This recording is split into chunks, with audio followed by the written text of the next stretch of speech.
Biasa untuk kelas 12 yang pertama adalah tentang listrik statis ya.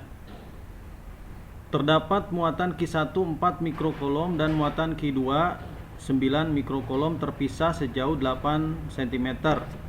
Maka berapa jarak dari muatan Q1 yang harus kita letakkan muatan ketiga ya, agar kuat medan di antara Q1 dan Q2 bernilai 0 ya. Nah, di sini vektor kan ya. Kalau mau bernilai 0 berarti dia sama kuat ditariknya oleh muatan Q1 ataupun muatan Q2. Nah, ini dihitungnya berapa senti dari Q1. Jadi ini sebenarnya nggak perlu kita ubah menjadi meter ya, atau tidak perlu mikronya dirubah karena ini akan perbandingan. Kalau perbandingan sebenarnya nggak perlu. Kita perhatikan di sini bagaimana cara mengerjakannya. Ini maaf, ini bukan NC tapi mu harusnya, mu C ya. Pertama-tama kita harus perhatikan muatan ini sejenis, dia positif dua-duanya. 4 dan 9 ya positif dua-duanya. Ya, positif dua-duanya. Nah, maka ada muatan Z di sini, muatan ketiga harus diletakkan di mana? Berarti di jarak X ya dari muatan pertama kan begitu.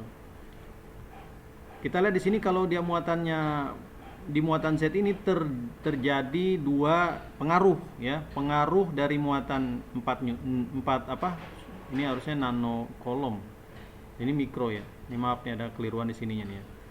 Jadi pengaruh dari muatan 4 nanokolom dan 9 nanokolom atau mikrolan nanti kita ganti ya. Sama kuat. Kalau sama kuat berarti yang kanan dan kiri sama.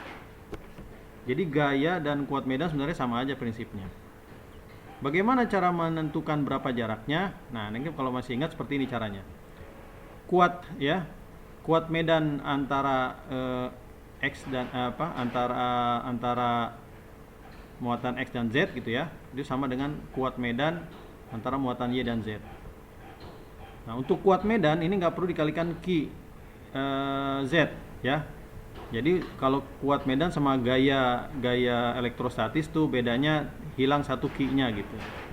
Jadi ini nggak perlu kita tahu nih berapa Q-nya. Yang jelas kita harus tahu Q X ini berapa, Q Z ini berapa.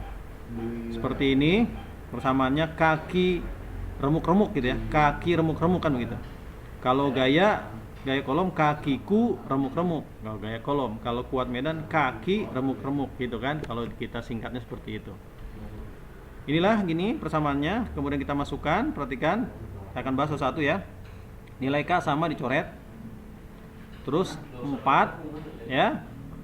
Sebenarnya di mikro ini mikro ya, sebenarnya nggak perlu dijadikan bilangan baku juga nggak masalah sih karena perbandingannya. Oke lah, tapi nggak apa-apa lah, kita ini aja kita tuliskan mikro ya. Nah, di sini berarti saya saya ralat nih bukan mikro nih, nano ya, nano kolom karena 10⁴ ya. Set. Maaf. Lari dia. Ini perhatikan di sini kita letakkan ya, di sini ya. Ada panah di sini, ini berarti panah pengaruh daripada muatan 4 ya. 4 nanokolom nih ke sini. Kalau yang panah ke kiri berarti pengaruh dari muatannya 9 nanokolom. Makanya di sini E-nya ya itu 9 ya, bukannya 4 nih, 9/8 min X.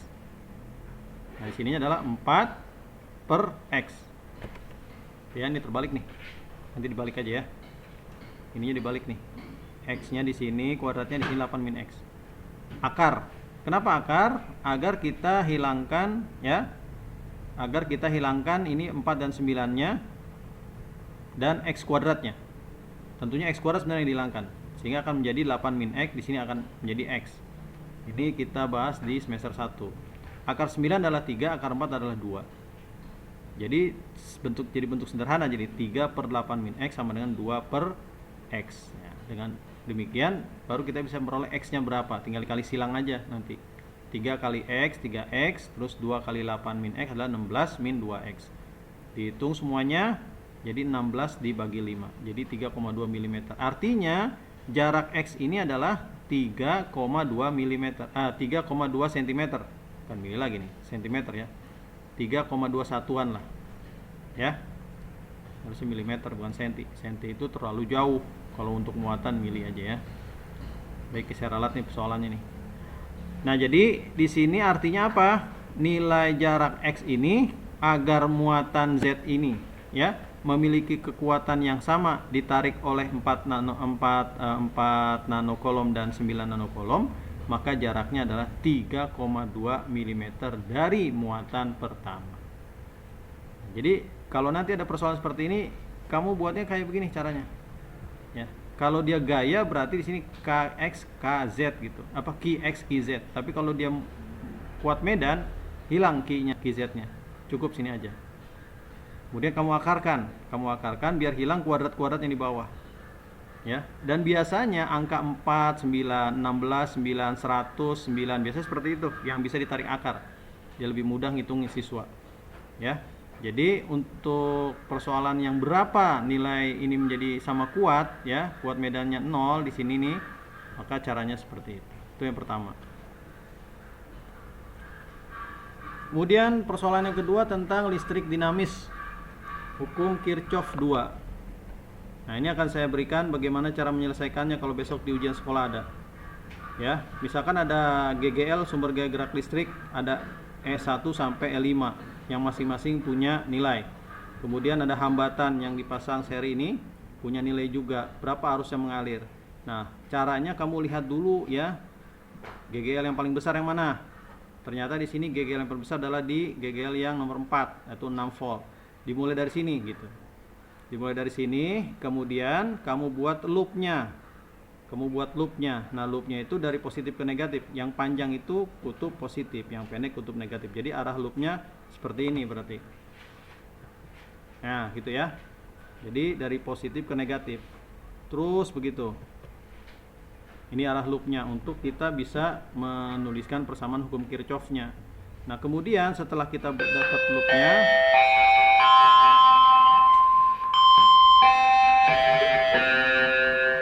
kita dapat loopnya, baru kita tulis persamaan hukum Kirchhoff-nya.